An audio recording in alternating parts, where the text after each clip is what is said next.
They literally invented hip-hop's conscience, revolutionized production, and changed music forever. Then they completely vanished. Meet 15 groups from the 1980s that changed everything while the world forgot their names.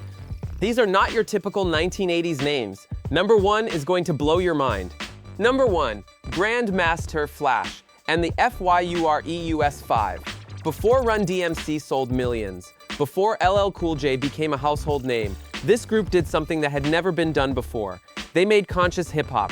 Emotional. In 1982, their single The MEH Side hit number 4 on the Billboard Hot 100. Number 4, competing directly with Michael Jackson and Prince during the peak of the pop era. Most people remember it as a song about New York City problems. What they don't realize is that this track fundamentally changed what rap music could be. Melle Mel's lyrics weren't about partying or boasting, they were about survival, poverty, and systemic injustice.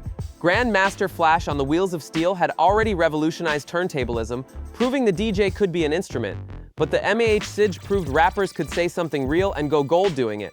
Cowboy, one of the group's MCs, tragically died of AIDS-related complications in 1989, when the crisis was still completely taboo in hip-hop culture. By 1988, the group was already forgotten. Younger audiences embraced harder sounds, but every conscious rapper that came after Kendrick Lamar, J. Cole, every artist claiming real hip-hop, they all owe their entire aesthetic to Melle Mel and Grandmaster Flash setting that blueprint. Number 2, the Trey Cheras 3. While Grandmaster Flash was revolutionizing turntablism, this Bronx trio was inventing the 3-MC rotation format. Grandmaster Caz, Special K, and LA Sunshine released at the party in 1980, and it peaked at number 3 on the Billboard Rap chart. Now, this song did not chart on the mainstream Hot 100. It lived and breathed in hip-hop radio. And that matters because it shows how influential they were in the streets. Their innovation was radical for the time, simple concept, 3 MCs taking turns delivering rhymes. But nobody had really tried it that way before. They proved the format worked. Here's where it gets interesting. Years later, Run DMC would take this exact 3-person structure and dominate the 1980s. But when Run DMC made it huge, nobody credited the Treasures 3 for inventing it. Grandmaster Caz reportedly influenced early Notorious B.I.G. in the 1990s, but that's mostly anecdotal. The Treasures 3? Completely forgotten. Moved, they proved a format worked, then watched others get all the credit. Number 3, the Seichu Gurhill Gang. Now everyone knows Rapper's Delight. Everyone. It was the gateway drug that got mainstream America to accept hip-hop as legitimate music. But here's the thing nobody tells you. The song was so successful, so iconic, so completely dominant, that it buried the group that created it. Big Bank Hank's intro, "Now what you hear is not a test," became more iconic than the rappers themselves. In 1979, Rapper's Delight hit number 36 on the Billboard Hot 100 and number 1 on the rap chart. It went gold, it was on MTV, it made hip-hop accessible to suburban America.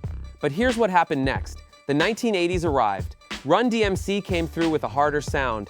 LL Cool J started rapping with attitude, the culture shifted away from disco-influenced beats towards street credibility, and the Seichu Gurhill Gang, completely irrelevant by 1983. They never had another hit. They became a one-song footnote. Big Bank Hank died in 2014, and by then, nobody even remembered his name. They gave hip-hop access to the mainstream and got erased in the process. Number 4, Sequence. This is important. In 1979, 3 years before Salt and Peppa would release their first record, Sequence released Funk You Up on Sugar Hill Records. They were the first commercially released hip-hop recording by an all-female group, Moved. Let that sink in. Angie Brown, Cheryl the Pearl Ray, and Junkyard Jane broke through as professional rappers when women in hip-hop were not just rare, they were nearly non-existent. Their album in 1980 was the first full-length project by an all-female hip-hop group. Funk You Up peaked at number 4 on the Billboard Rap chart. And yet, when you ask people about pioneering female rappers, nobody says Sequence. They say Salt and Peppa. They say Roxanne Shante. They say MC Lyte. But Sequence? Completely erased. Their influence is documented. Salt and Peppa came after them. MC Lyte came after them. These women were standing on Sequence's shoulders, and the entire music industry forgot they existed. Moved. That is not just forgotten. That is written out of history. Number 5. The Fearless 4. If you think the previous groups faded fast, meet a group that essentially vaporized. The Fearless 4 were positioned as the next big thing coming out of the Bronx in 1982. They had energy, they had radio play. Their single Rocket Miss USA peaked at number 2 on the Billboard Rap chart. Number 2. And then they completely disappeared. By 1984, when Run DMC started their ascent, the Fearless Four were already forgotten. Their style became dated almost overnight. They never achieved a mainstream crossover hit, they never made the transition from rap radio to MTV. They were positioned as the next chapter in Bronx hip-hop, and then nobody remembers writing that chapter. This is one of hip-hop's deepest mysteries. A group that was supposed to be legendary basically vanished without explanation. No scandals, no tragedies, just silence. The Fearless Four represent the exact moment when the Bronx lost its grip on hip-hop's narrative. Number 6. Double Trouble with DJ Tat Money and MC Hollywood. Here is a group so forgotten that documentation about them is basically non-existent. In 1981, they were part of the Enjoy Records wave of early New York hip-hop. Their track Double Trouble peaked at number 6 on the rap chart. But beyond that, the historical record gets fuzzy. What we know is that they represented the early DJ and MC partnership format that would eventually define hip-hop. Every crew would have a DJ and an MC. This format became standard. Double Trouble was among the earliest to try it commercially, but they did not sustain. They did not innovate enough to survive. They did not have a Grandmaster Flash to push turntablism to new heights or Run DMC to bring it to the mainstream. They just tried the formula, and then they were gone. This is what forgotten really means. Not famous then faded, just absorbed into the landscape and erased. Number 7. Grandmaster DST and Infinity Crew. This is a collective project, basically a DJ showcase album. Interested in 1983, when hip-hop was still figuring out what format it wanted to be, Grandmaster DST and Infinity Crew represented the compilation approach. Get multiple DJs on one record, let them showcase their skills. It peaked at number 8 on the rap chart. It existed, it was purchased, it was heard, and then it became completely irrelevant to every conversation about hip-hop history. This group represents the format experiments that did not stick. Not every innovation survives. Some ideas sound good for a moment, and then the industry moves on. The Infinity Crew format got absorbed into other projects and disappeared. Number 8. West Street Mob. Here is a group that represents corporate attempts to cash in on hip-hop trends before understanding hip-hop culture. In 1983, breakdancing exploded across America. Kids spinning on cardboard, popping and locking everywhere. Hollywood got interested. Television producers wanted to capitalize. So Sugar Hill Records, the label that actually created hip-hop commercialism, put together West Street Mob to record breakdancing, also called Electric Boogie. The track peaked at number 3 on the rap chart. It sold records, it existed. But here is the problem. It was transparently a trend-chasing project. It had no authenticity. It had no street credibility. It was a corporate recording studio attempting to monetize a moment. And when breakdancing faded as a mainstream trend, the group vanished with it. This is what happens when you build a project on trend chasing instead of artistry. West Street Mob is the cautionary tale of early hip-hop commercialization. Number 9. UTFO, the Untouchable Force Organization. This Brooklyn crew released Roxanne in 1985, and it became one of the most historically significant tracks in hip-hop history, not because it was the best song, but because of what happened next. The single hit number 44 on the Billboard Hot 100. That was mainstream crossover territory. Number 1 on the rap chart. This was a moment, and then Roxanne Shante responded with Roxanne's Revenge, and that response became more famous than the original song. Think about that. UTFO created a trend. They sparked one of hip-hop's first major response record phenomena. Literally dozens of Roxanne songs came after. Roxanne Shante became legendary. UTFO completely overshadowed. Their own innovation buried them. They made the hit that started everything, and the person who responded to them became more famous. This is the ultimate forgotten story. You literally changed hip-hop and got erased by the response. Number 10. Spoonie E.G. and the Treacherous 3.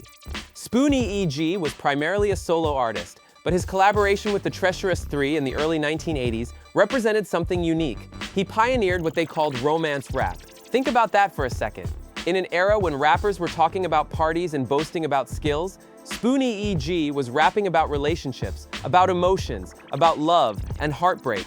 His single Spoonie E.G. is here from 1980, peaked at number 8 on the rap chart. His love rap single was number 5. He had audience, he had radio play, and then that entire subgenre just disappeared. Romance rap became irrelevant. By the mid-1980s, when LL Cool J and Rakim brought harder production and more aggressive lyricism, the romantic, introspective approach became a relic.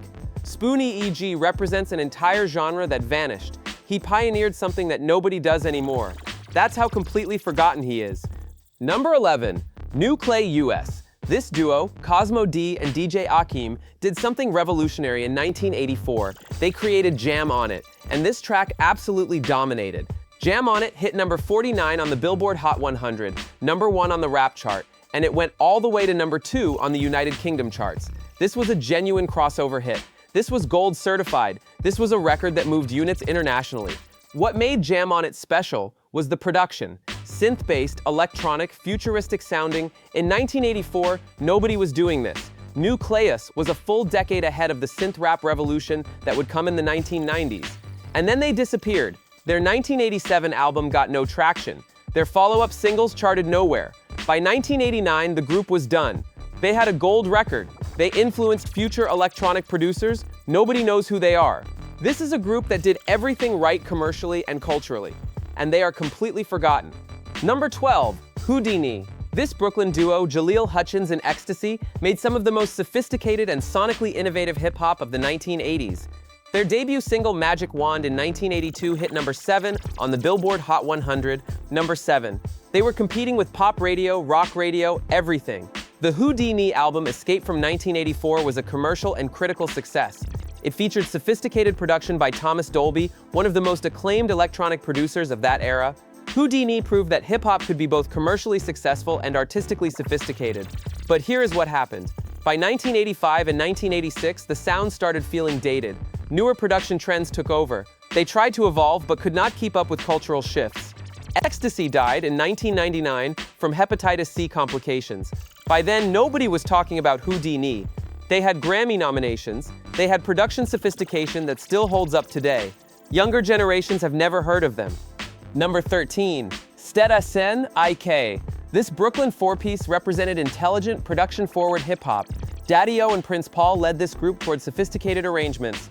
Their most famous song, Talkin' All That Jazz from 1986, is actually an anti-rap song. Think about that. A hip-hop group achieved their biggest mainstream success with a song criticizing excessive rap braggadocio. It hit number 35 on the Billboard Hot 100. It was number 1 on the rap chart.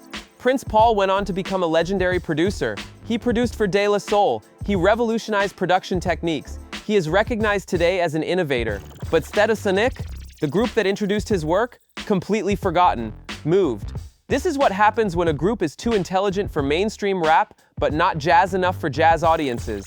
They were stuck between worlds. Prince Paul escaped and became famous separately. The group became a footnote to his success story.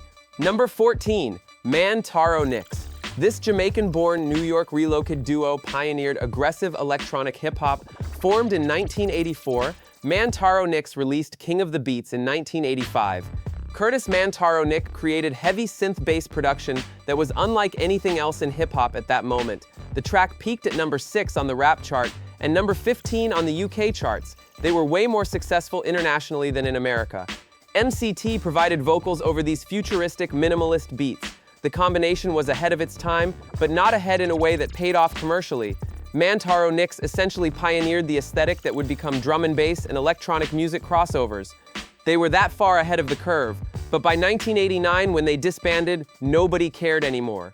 This is a group so ahead of their time that the time never caught up to them while they were still active. And finally, number 15, the 4use5 solo era. This is not just about a forgotten group.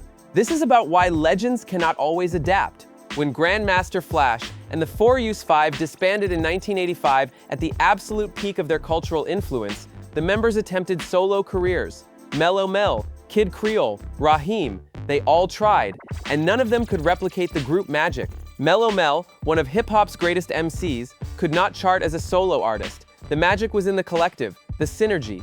The innovation came from 5 voices working as one. By 1990, these legends had completely disappeared from commercial hip-hop. They were forgotten, not because their work was bad, but because they could not evolve and because their group identity was inseparable from their brand. This is the real tragedy of the 1980s. Not that these groups faded, but that they faded right when they should have been unstoppable. The sound of hip-hop shifted. They did not shift with it. Their influence lives on in every conscious rapper, but they themselves became ghosts. These 15 groups did something impossible. They changed hip-hop forever. Then they disappeared so completely that younger generations think hip-hop started with Run DMC and LL Cool J. That is not their fault. That is how culture works. Innovation gets forgotten. Trends change. Tomorrow becomes obsolete. But what should not be forgotten is this.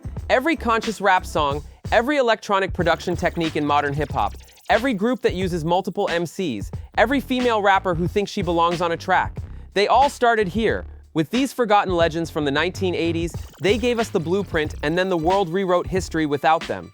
If you want to understand hip-hop, you have to understand these forgotten pioneers. Hit that subscribe button, turn on notifications, and let's bring these legends back to memory where they belong.